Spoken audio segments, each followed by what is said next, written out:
we can compress. Just think of this as a spring. We will compress this spring a bit more.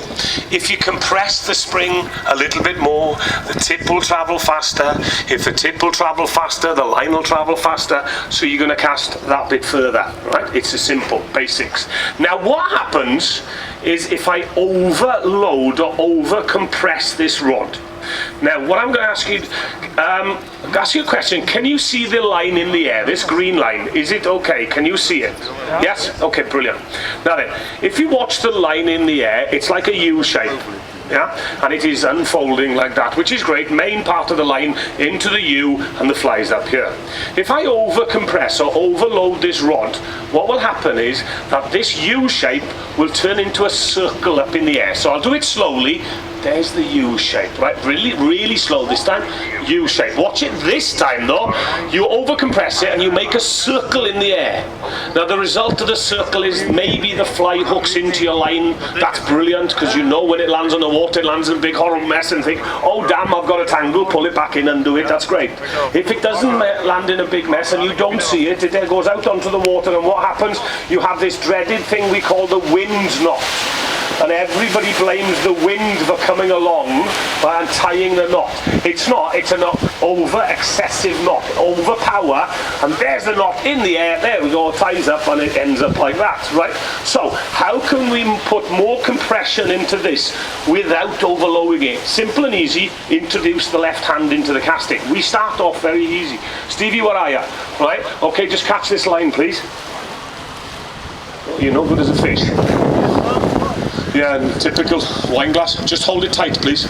Now then, have a look. That's about as much compression as I can put in with one hand, right? But if I then introduce the left hand into the casting, watch the compression in the spring. There. You see the extra compression. Okay, cheers, man. So, on the back cast, you are compressing that spring more. Now then, what that makes, well, obviously you get more bend in this. What that does, the result of that, is the line travel faster in the air, going backwards. Now, a lot of people ask me, well, how do I cast further forwards if everything's traveling faster backwards? The reason for it is because the line is going faster in the air that way, it puts more compression in this spring. Because it's going there, bends that, so you obviously cast it further. The only important thing with this, when you pull down with your left hand must stay down there, rod comes forward, then you let go. At no point whatsoever does this left hand come back up to meet the other one when you're coming forward, because you allow that amount of line from that hand to that hand to slide through the rings of the rod. You lose the compression in the spring and it all lands in a horrible mess in front of you. So pull down, stay down, push forward, let go, right? So that's the single haul. So you cast that bit further. Well, if you then want to cast that bit further, you then move on from single haul to double haul. The holy grail, right? With fly casters. Once you have learned this, there's nothing else left to learn. Rubbish. There is only one expert in fishing. They live in the water, they have fins and scales. Okay? We only guess at it. But the double haul is this, right? As you did before. As the rod goes up, left hand goes down. But instead of left hand staying there, rod coming forward, what happens this time? Left hand goes down, then goes up to meet the rod. The rod does not move forward till the left hand has met it. They both start forward together, then the left hand pulls away. So it's down, up, pull away. Down, up. When you're happy with it, just push and let go. So that's the double haul. Now let's just take it now a little bit, right? The double haul, there is a problem with this. If you're new to fly fishing, or you're starting to do the double haul and you're starting to learn this, the problem is this is doing twice as much work as this. And if you're still thinking about this, when you're concentrating about this, with this one doing twice as much work as this, it gets a little bit confused up here. And I'll just show you what it looks like. You start off with the best intentions. Down, up, pull away. Down, up, pull away. But then suddenly, because the left hand is doing twice as much, the rod hand starts to do a little bit more, because it wants to do more, like its partner down there, and it doesn't go anywhere because it's got all a mess. So let me show you a little tip. What you can do, you can go on a playing field or somewhere like this, and what you can do is go down, up. Leave it on the grass behind you. Get both hands into that position. Come forward, pull away. We go down, up. Leave it on the grass behind you. Come forward, pull away. Then put it back together. Down, up, pull away. There. So, you cast that far. What if you want to cast further because the fish have gone way, way, way out, right? Well, okay, there isn't such a well, actually, I was going to say there isn't such a thing as a triple haul, but there is. But it's not to do with fishing. Or distance, sorry. Triple haul is actually you do down, up, pull away, and at the end you pull again, turn your flies over, but that's not good for distance. So, what can we do if you want more distance, right? Well, what you can have to do then, you have to extend everything, right? So, here we go. We stop the rod there, right? I don't like to say stop. I like to say I release the loop at that point. Right? So the rod stays there. Now if you stop there, this left hand will go there. And you have from there to load it, which is quite a short power arc. If you want to cast further, you have to extend this power arc. So what I actually do, I release the power there, but then I drift the rod back and up. So I've got a lot more room to load the rod.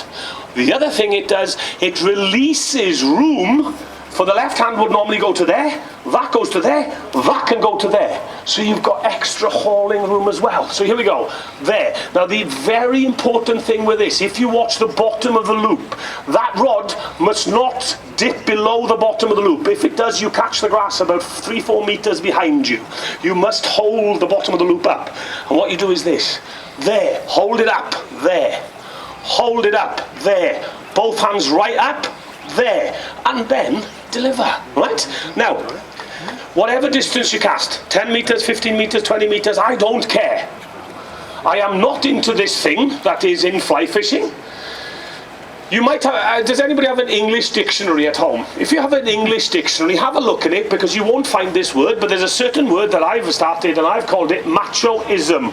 And that is when 4 or 5 men are standing on the bank trying to outcast each other. And if you want to find out who is the best, or the person that casts furthest, don't look how far they're casting. Have a look at them. The one that's casting further than anybody else is the one that puffs his chest out. Look at me. Do you know what? He's never the one that catches most fish. The one that catches most fish is the one that always concentrates on presentation. Whatever distance you cast, as long as your flies land nice and gentle, you're going to catch more fish. If it lands like this, you're going to scare all the fish, right? So presentation is more important than anything. So, I'm going to give you a little trick about presentation. If you want to guarantee that your flies always land perfectly, right? This is a little trick. Some people will tell you, stop the lines running through this ring. If you do that, it can be such a short, abrupt stop. What can happen is the fly line can kick over and smack the water, which isn't very good. Some other people will tell you, catch the line, come off the ground, and slow it down going through this ring. Problem with that is sometimes a loop can jump up off the ground. It can wrap around your finger. 1, that hurts. 2, it stops it abruptly. Turns over hard on the water. So, when you go fishing, what have you got in front of you? Come on, don't all shout at once. Water! Thank you. Right, those of you that have never fly fished before, right? When you go fly fishing, the most important thing in fly fishing, it's not the rod, it's not the reel, it's not the line, it's not even the fly you put on the end. The most important thing when you start fly fishing, make sure there's water in front of you. Right? If there's no water, go find some. But what you're going to do is you're going to utilise the water as a brake. And what I'm actually going to do, you just fire the line up in the air, and then at the end of it, drop the tip in the water. And the line running through the tip ring under the tension of the water will just slow your cast down. It'll turn, and it's a fantastic trick. If it's flat calm, there's no wind, and it's really muggy and heavy, no wind to help you. If you want to turn your flies over, that's all you do is this. Whoop, didn't mean to pick that up. Come here, you. Right, we'll get that off. So, what we're going to do is this, right? We're going to cast it out, right? And then, just at the final bit, what you do, I have to go a little bit sideways, but into the water, you see it lands straight, it lands gentle, yeah? And it lands ready to catch a fish. Yes, it's 2 or 3 meters closer to me, but 2 or 3 meters closer to me in a presentable manner will always catch you more fish. Now, talking about catching more fish, I am now going to show you a few more casts, right? If you use these casts, next time you go fishing, I guarantee you 100% you are going to catch more fish. I will be responsible for the demise of fishing in Holland because all the fish will be caught. Well, the first one I'm going to show you is to change direction a little bit. Why would you want to change direction? Well, just think about this. And I bet if you've been fishing for a few years, this has happened to you. You're out fishing and you go, put a cast out there. But as soon as the fly lands there, a fish jumps maybe 1 or 2 meters either side. Could be left, could be right. Now what happens in that situation is this. Let me just paint you the picture. You're there and you're going, and you go, oh, that's a nice cast. Oh, there's a fish. Oh, rip. And you go like that. Yeah? Right. You know it's happened, right? Now that fish was 2 meters away from me. It's now 20 meters away from me, going to the other side of the lake. So, to relocate your flies a little bit, there is a very simple thing you can do, which is called a snake lift. That's all the snake lift does, is lifts the line off the water, brings it back towards you. Simple. So what do? That's all you have to do, is out in front of you, draw a circle, lift off, and relocate. Right, we'll do that again. We go circle, lift off, relocate. And the great thing about this circle, it doesn't care which way you go. It'll still work. You can take the tip from the left to the right. You can take the tip from the right to the left. Doesn't matter. That's all it's doing, is drawing a circle in the air. Now the critical thing about this cast, and the most important thing, although most of you will be watching the line and you might be watching the rod, this is the most important hand. The line hand is the critical hand when you do this cast, and people don't think about it. What you have to do, you have to get a bend in this spring.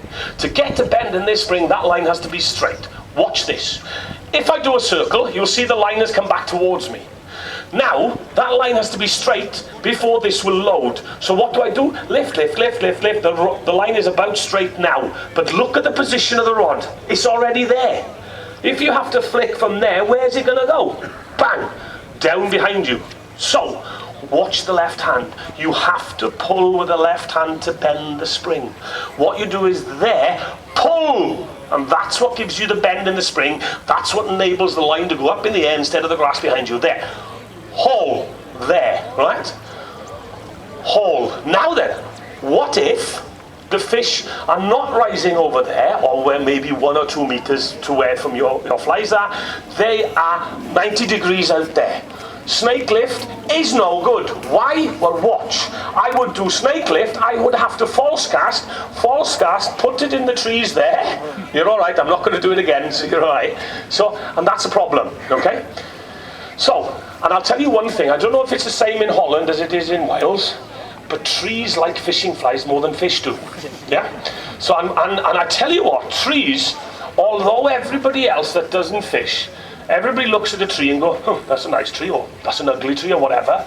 Every fisherman knows trees are alive. Because I tell you what, you could stand on the bank all day and there'd be a tree there, and a 5 meter gap in the middle, no problem at all. But as soon as you turn back and start fishing, the branches stretch out, because that 5 meter gap closes up every time you turn your back on the trees. So, you don't want to put it in the trees. What do?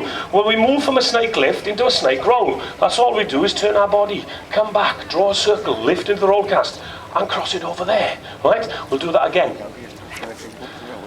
Back slow, forward fast, lift in the roll cast, push forward. So I've gone 90 degrees. What if I want to go more? I want to go 180 degrees, okay? Simple, easy. Here we are, we're there, right? I want to go behind me because the fish rose behind me. I heard it, I spotted it. I go there, bang, over there, catch that thing. So, now, all you right-handed people, any fish that rises to your left-hand side,